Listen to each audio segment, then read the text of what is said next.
que está aqui no salão, boa tarde você que está ligado conosco através do Facebook, está sendo transmitido. Deus abençoe você, que o Senhor possa te guardar, te proteger e te livrar de todo mal nessa tarde. Vamos colocar de pé, vamos orar, vamos falar com Deus agora.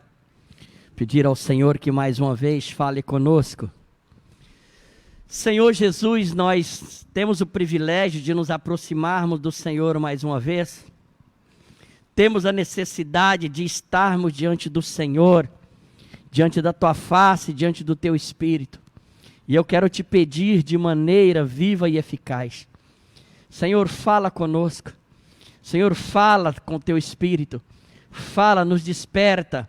Diariamente eu tenho feito essa oração, meu Deus, para o Senhor nos despertar, para o Senhor falar conosco, porque todas as vezes que o Senhor fala conosco, meu Deus, nós realmente somos livres, Senhor, completamente livres, e o melhor do Senhor nos alcança.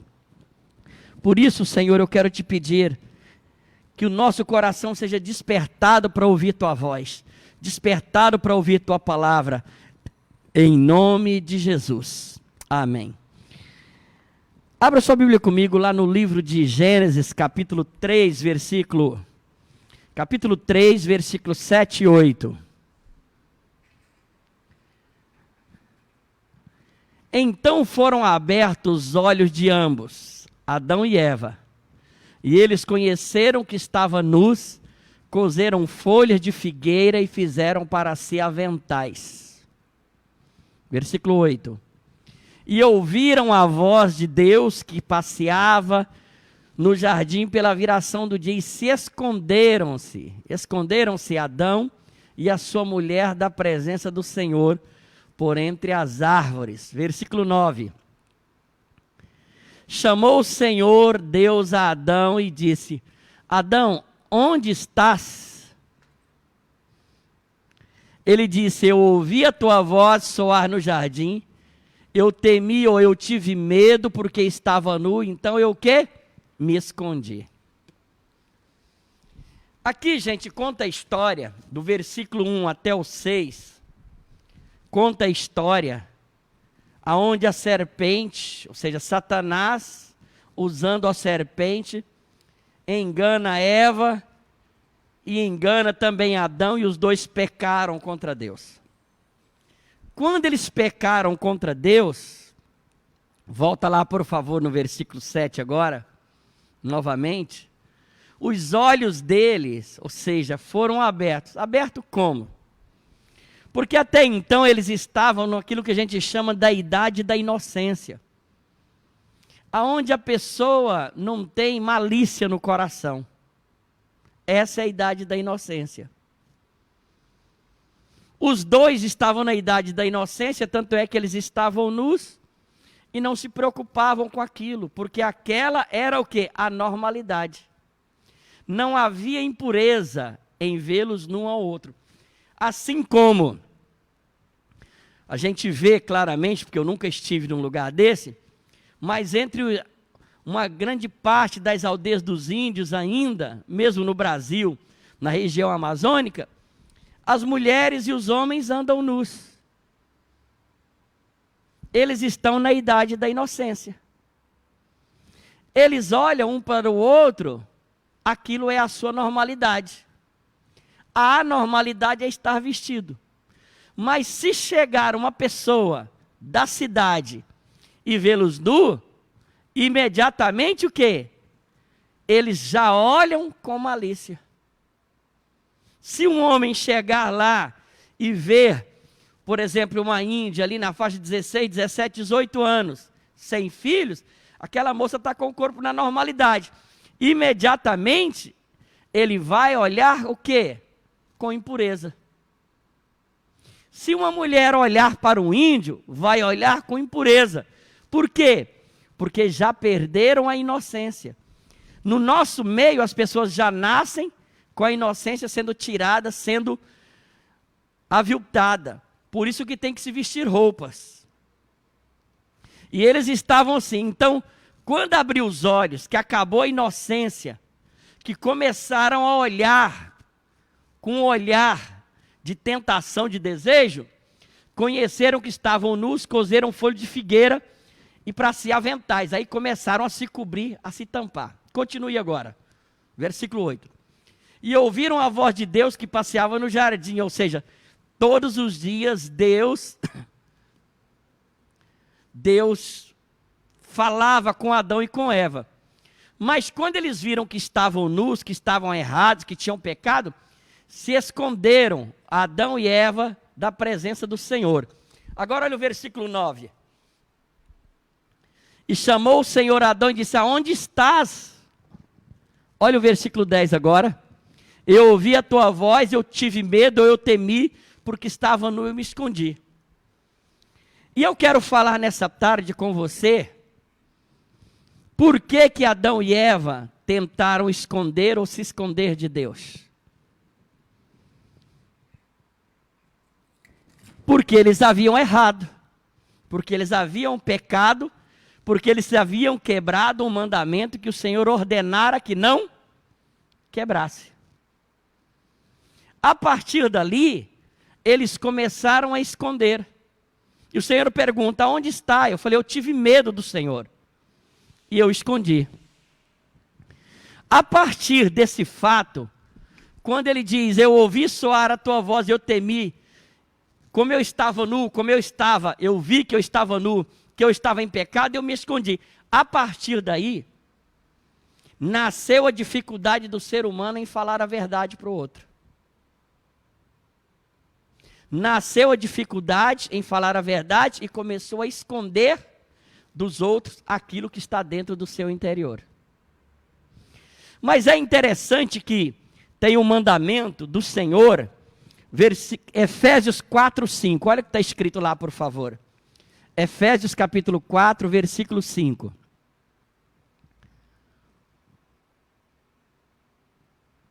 Um só Senhor, uma só fé, um só batismo. Versículo 6. Espera aqui, deixa eu pegar aqui. Eu acho que eu... Deixa eu pegar. Aliás, é 25. Não é 5, é 25. Efésios. Por isso deixai a mentira, falai a verdade a cada um com o seu próximo, porque somos membros uns dos outros. Aqui a palavra de Deus, ela diz claramente, lá Adão havia escondido a verdade. Aqui ela é mais claro. Cada um deixa a mentira, mas cada um deve falar o quê? A verdade. E diariamente, gente, eu escuto no meio da igreja, entre os irmãos, principalmente entre os casais, dizendo o seguinte: uma das coisas que eu mais gosto do ser humano é quando ele fala a verdade. Aí a mulher chega para o marido e fala: olha, não importa, eu quero que você fale o quê? A verdade. Aí o homem fala para a mulher e diz: fale a verdade. Aí os pais dizem para os filhos e diz: falai a verdade. Quem gosta que o outro seja honesto e fale a verdade, levanta sua mão. Quem gosta? Ô mentiroso. Isso, gente, de falar para o outro, falar a verdade, no papel, é a coisa mais tremenda que tem. Mas e na prática? Bispo, eu quero realmente que o outro fale a verdade. Tudo bem. Você está dizendo que o outro deve falar a verdade, mas você está pronto para ouvir a verdade? Pensa um pouco. Você está pronto para ouvir a verdade? Tem um livro que eu li ele há muitos anos atrás, que eu ganhei de uma amiga chamada Circe, lá em Goiânia. O livro chama-se Por que Tenho Medo de Lhe Dizer Quem Sou? Por que eu tenho medo de lhe dizer quem sou? Inclusive, se você jogar no Google, ele tem em PDF, para a gente ler ele de graça. Por que tenho medo de lhe dizer quem sou?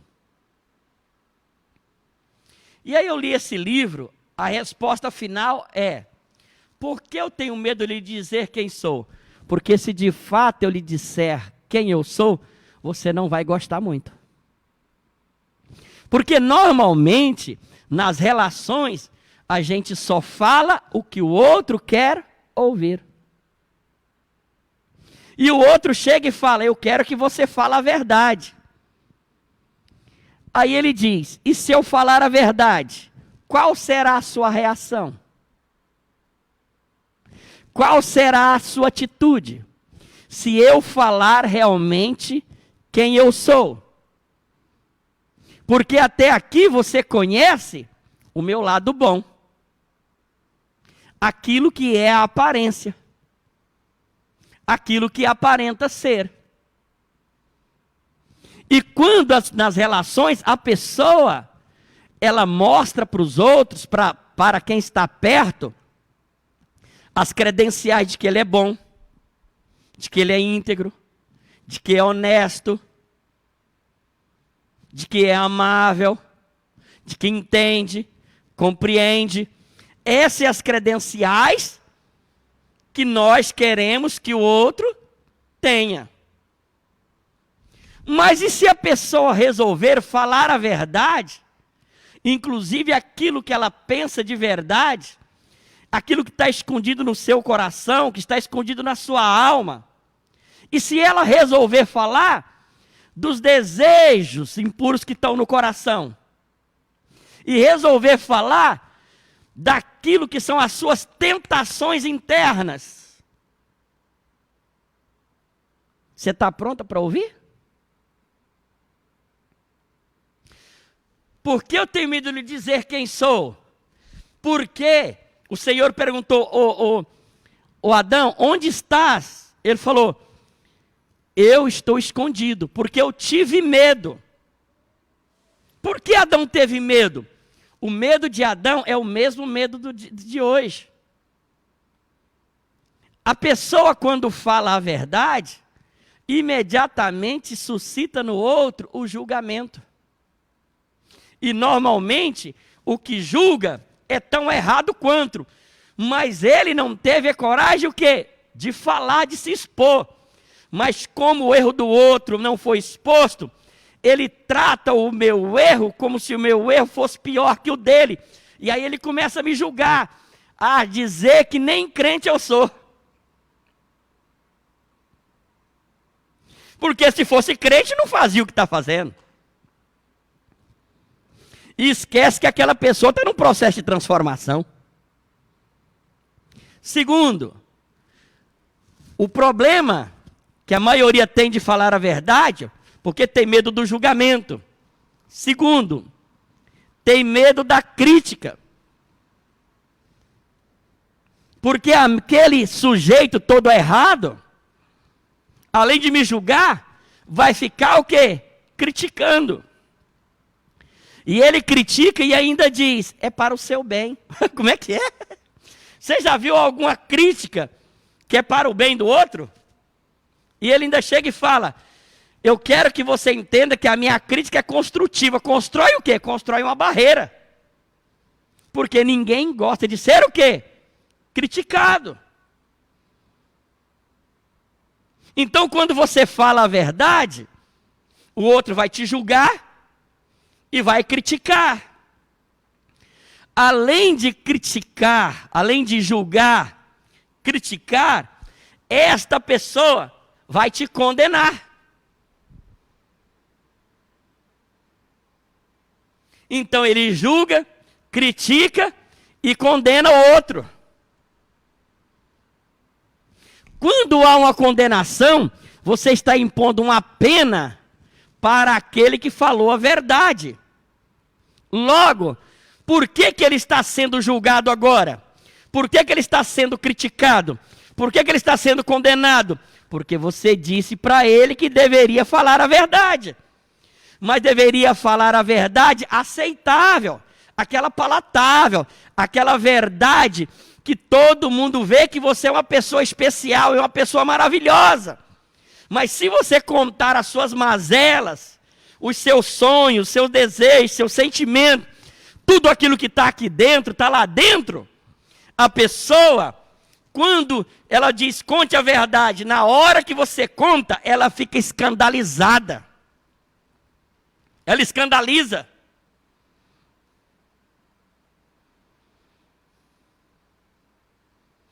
Por isso que eu estou dizendo a você, a maioria não fala a verdade, primeiro por causa do julgamento, segundo por causa da crítica, terceiro por causa da condenação.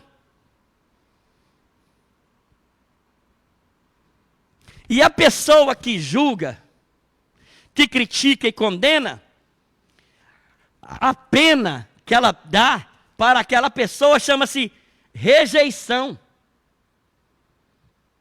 A partir dali, aquela pessoa que tinha o outro como certo, reto, puro, íntegro, temente a Deus, quando ele descobre que tem falhas no caráter, que tem falhas na mente, tem falhas no espírito, tem falha na conduta, a partir dali, ele julga, critica e condena.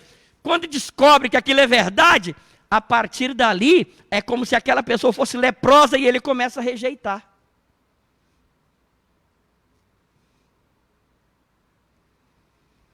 Baseado nisso, eu vou te falar um negócio para você não vai ficar escandalizado não, viu?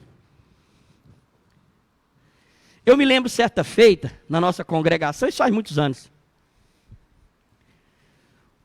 Uma jovem senhora, houve uma situação lá que eu fiquei sabendo claramente, depois ela contou para mim, que ela havia adulterado, ela havia tido um relacionamento íntimo com outro homem que não era seu esposo. Viu só aí? Na hora que eu falei que a mulher adulterou, que ela tinha um relacionamento com outro homem, já balançaram a cabeça. Já estão o quê? Julgando. Quem não balançou a cabeça, já criticou. Como é que pode a mulher trair o marido? Está criticando, está falando mal. E aí já está condenando. Essa mulher deveria o quê? Ser jogada para fora do arraial. Então ela havia adulterado. E olha, gente, qual é maior o pecado? O adultério de um homem ou o adultério de mulher? Os dois é igual. Mas aqui na terra, porque existe um julgamento de Deus, que é igual. Mas aqui na terra, qual dos dois tem maior peso? A traição do homem ou a traição da mulher? Da mulher. Sabe por quê? Porque a traição dos homens, muitas mulheres chegam e falam, isso é coisa de homem. Justifica. Quando se trata de uma mulher, as próprias mulheres condenam, porque é sem vergonha. É ou não é? Então o que aconteceu? Quando eu fiquei sabendo daquele assunto, aí tinha acontecido um problema. Que eu tinha estado com o marido daquela mulher, que era um militar, e ele havia dito, com todas as letras, eu pensei que ele estava brincando, mas depois ele confirmou. Ele foi e disse o seguinte, se eu souber que a minha esposa me traiu, eu mato ela. O militar falou isso. E ele era evangélico, firme, o cara... Aí eu fui e falei com ele, eu falei, você está brincando, né? Ele falou, não, estou falando sério. Se eu souber que a minha esposa me traiu, eu mato ela. Ela deixa de ser minha mulher e vai virar defunto. Eu perguntei de novo, você está brincando? Ele falou, não, estou falando a mais pura e nua crua verdade. Eu não aceito. Aí aquele marido fez uma viagem para o exterior, a trabalho. Passou lá um mês. Nesse um mês, a esposa dele foi e adulterou. Teve um caso. E logicamente eu fiquei sabendo do assunto. Chamei ela. E por que eu fiquei sabendo? Porque eu tive um sonho com ela. E nesse sonho o Espírito Santo foi, mostrou o negócio. Chamei ela, ela não teve como correr.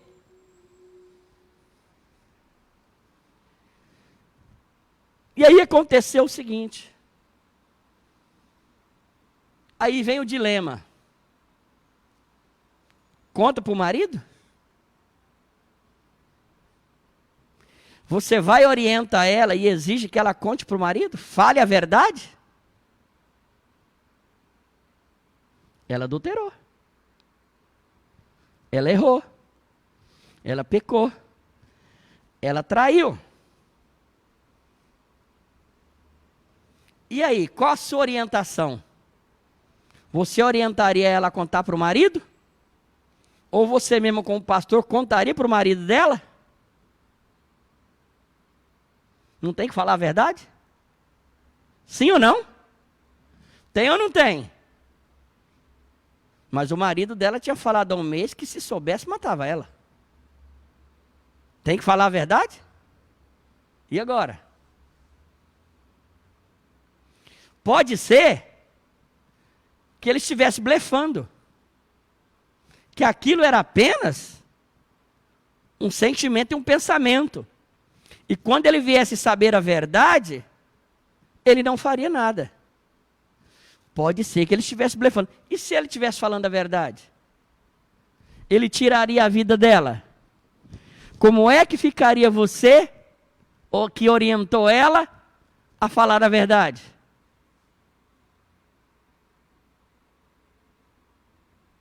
Hã? Você ia trazer a honra dela de volta? Não, a honra já tinha ido embora. A honra dela.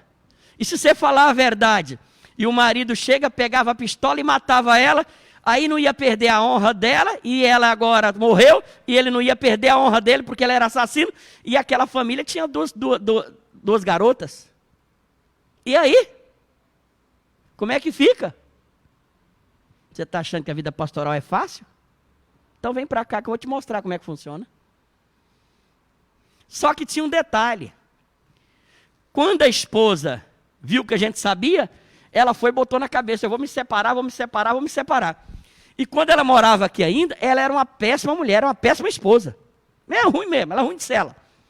Os filhos dela estudavam, quando chegava em casa 1h da tarde, as meninas iam ter que chegar ainda para fazer comida, porque a bacana estava dormindo, porque passava a noite inteira na internet e ficava o dia inteiro fazendo nada. Pensa numa mulher preguiçosa, rapaz do céu, aquela lá carregava o bicho preguiça nas costas, nada, o bicho preguiça carregava ela nas costas. Mas era mulher preguiçosa, a casa vivia bagunçada, gente, e gastadeira, ela era muito ruim, muito ruim, muito ruim. E o cara, gente boa, eu falava, gente, como é que um cara escolhe um trem desse, rapaz? Uma encrenca dessa. Eu já vi mulher ruim, mas essa aí, aquele detalhe ainda, além de ser ruim, não lavar, não passar, não cozinhar, e além do mais, agora ainda tinha aprontado ainda. Eu cheguei e falei com o Cleudio, falei, eu já sei o que eu vou fazer. E aí Cleudia falou, e aí, você vai contar para ele? Ele falou, Cleudia, é um dilema terrível. Contar ou mandar contar. E aquele camarada, um mês atrás, falou que, com muita seriedade, que se soubesse, ele mandava matar. Vá que ele está falando a verdade, eu não vou correr risco. Eu não conto. E eu não oriento ela a contar. Por causa da fala dele. Porque vá que esse camarada cumpre o que disse, a família está toda esfacelada. Aí ela foi, Cleudia perguntou, e o que você vai fazer? Eu falei, pode deixar que eu tenho um jeito aqui. Cheguei para ela e falei, ó, ô bicho preguiça, ô desarranjada, ô pisona na bola, a partir de hoje, você vai lavar, passar, cozinhar, arrumar a casa, você vai entrar no eixo. Você vai ser uma mulher perfeita no relacionamento. Ah, mas eu não vou não. Vai, sabe por quê? Porque se você não for, eu vou contar para o seu marido, e você tem 2 filhas, você vai ser mandado embora lá para o estado de onde você veio, sem filho, sem nada, sem dinheiro. E todo mundo vai saber que você é uma traíra. Então você não tem saída. Ela está querendo separar, você não vai separar do seu marido. E além de não separar, toda semana eu vou ligar para ele e vou perguntar se você é uma mulher exemplar ou não. Porque se você não se tornar uma mulher exemplar, eu vou dedurar você. E ele já falou, claro, e você conhece o Peça Rara. Ele diz que se pegar você com um rolo, vai tirar sua vida, vai matar você. Quer morrer? Não. Então você vai ter que entrar no eixo. Moral da história, gente. Eu tive que usar aquela situação para fazer com que aquela mulher, a partir dali, toda semana eu ligava, e aí ela fala assim, Rapaz, bispo, o que aconteceu que essa mulher está lavando, passando, cozinhando, virou uma mulher de Deus, rapaz, uma mulher honrada, você precisa ver que mulher joia. Ela está mansa, ela fala baixo com a gente, o que aconteceu? Eu falei, nada não. Mas eu tive que usar aquela situação horrível para tirar proveito dela. Mas não podia mandar ela contar. E nem falar do assunto. Ou vocês mandariam ela falar? Hã? E aí, Danilo? Você mandava ela falar? Você corria o risco dele meter fogo na cara dela? Hã? Então, para você ver que o trem é mais delicado que você pensa. Por isso que ouvir a verdade não é fácil. Porque depois que você ouve a verdade, você vai ter que tomar decisões. E às vezes as decisões ela é séria demais. É muito sério isso, gente. Se você não conta a verdade, você está sendo... É como se você estivesse sendo desonesto com o marido. Mas se você fala a verdade, ele mata a mulher. E aí? Então, deixa eu te dar um conselho a respeito da verdade. Quando você ficar sabendo a respeito de uma verdade, de uma pessoa, e é uma verdade que não pode muito ser revelada, porque traz escândalo, você tem que fazer conta. Fazer a conta é, se eu contar, qual é o dano que isso causa? Se eu omitir, qual é o dano que isso causa? Naquele caso ali, contar, o dano seria muito maior. Porque corria o risco dele tirar a vida dela. Pode ser que não ia tirar, mas eu não ia correr o risco. Porque ela era militar. E era um cara muito raivoso. Por isso que essa situação de ser verdadeiro, ela não é simples. Porque nós estamos falando o tempo inteiro, quando ele diz aqui, falai a verdade, mas a verdade que não choca, a verdade que não teve erro, não teve pecado, não teve uma coisa que a pessoa sai da linha. Deixa eu perguntar aqui, Danilo o que você ouviu de errado da nossa igreja? Pecado da igreja. Parece que ninguém comete pecado, né? Parece que aqui ninguém erra, né? Sabe por quê? Porque todas as coisas que nós sabemos que é a verdade, e essa verdade, ela traz muitas vezes escândalo. Ela traz escândalo, ela escandaliza. Essa verdade choca, nós pegamos essa verdade e nós ficamos com ela só entre os pastores. A gente não deixa para o lado de fora, nunca. Por quê? Porque a grande maioria das ovelhas que estão aqui não estão prontas para ouvir determinadas coisas que as pessoas fazem. E é como eu disse, quando a pessoa ouve a verdade, imediatamente suscita o julgamento na outra pessoa. E o julgamento produz a crítica produz a condenação. E a condenação produz o quê? A rejeição. Aí a turma começa a rejeitar, como se aquela pessoa fosse leprosa, como se aquela pessoa não fosse digna. Por quê? Porque a maioria de nós, os crentes, não estamos prontos para lidar com o erro alheio, com o pecado alheio, achando que aquilo é anormal, quando infelizmente são coisas que acontecem na vida.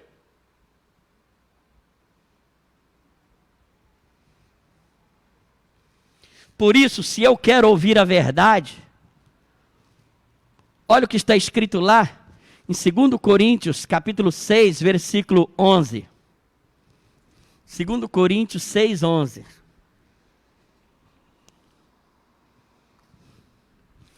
Ó Coríntios, a nossa boca está aberta para vós, e o nosso coração está dilatado. 12. Não estáis estreitados em nós, mas estáis estreitados nos vossos próprios o quê? Afetos, está estreito, está pouco. Aí ele diz, versículo 12. Ora, em recompensa disso eu falo como a filho, dilatai-vos vós também. É hora de você dilatar. Quando eu dilato, eu começo a ficar pronto para ouvir determinadas coisas dos meus irmãos sem escandalizar. Todas as vezes que uma pessoa chega ali no PC, no pavilhão de comando, aonde eu ouço as pessoas, e ela vai contar suas mazelas, vai contar suas dores, seu sofrimento, seus pecados, os abusos que já passaram. Quando a pessoa vai contar, normalmente embarga a voz, trava a garganta. E aí ela fica com vergonha de contar, de falar.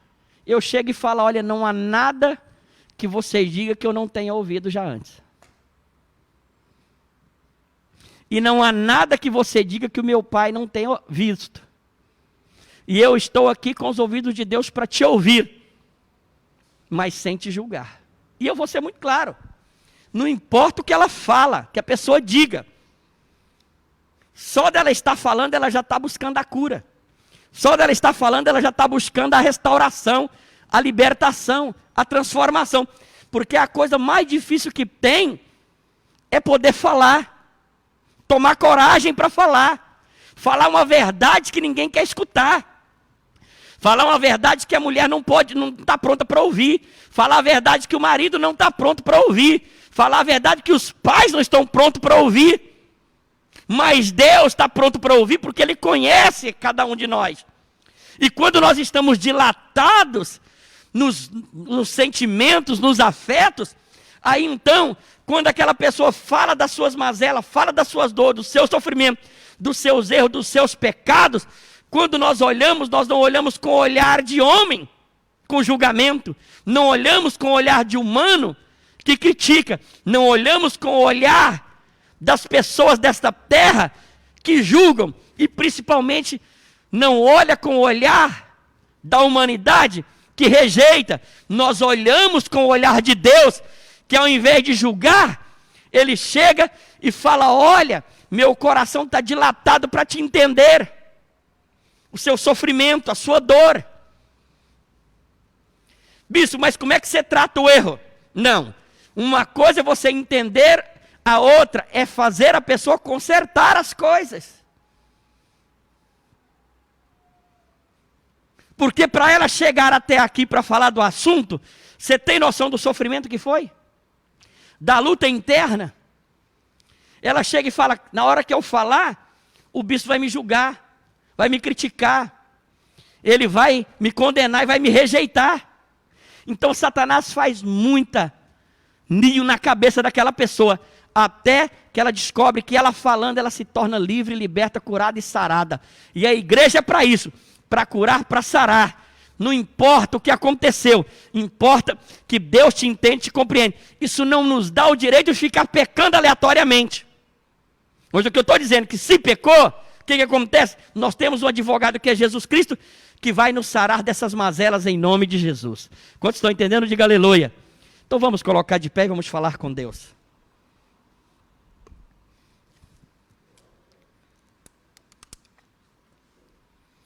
Olhe comigo agora, ore comigo e fala, Senhor Jesus, nessa tarde, eu estou diante do Senhor.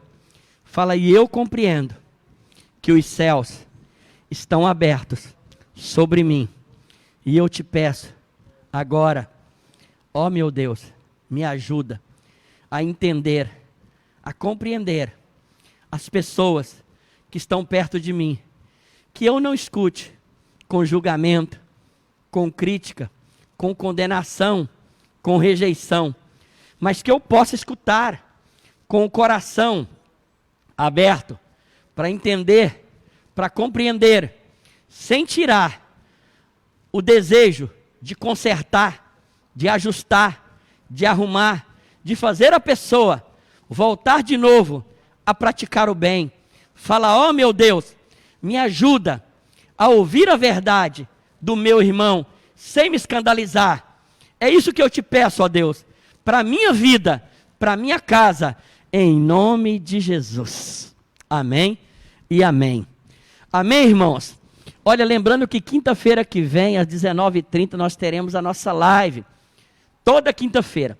Lembrando que hoje nós não teremos ainda, porque o pastor Jorge e a pastora Júlia estão fazendo aniversário de casamento, 15 anos, e vão sair para comemorar. Mas amanhã nós teremos a live às 19h30 com a presbítera Deusdete e sábado às 19h30 também com Miller Carvalho e a Raquel. Fechado? Lembrando que amanhã é dia 30. Gente, é o fechamento nosso do mês. Nós precisamos da sua ajuda financeira. Que você possa sentir-se tranquilo, mas ao mesmo tempo com um peso no coração, para enviar a sua oferta, ou via Pix, ou então você passa aqui na igreja, deixa aqui. Mas é de extrema importância que todos nós possamos dizimar e ofertar. Fechado? Então, olha, que Deus abençoe você, te guarde, te dê a paz, que você tenha uma tarde maravilhosa diante do Senhor, em nome de Jesus, e que o Senhor te acompanhe. Vá em paz. Obrigado e até lá.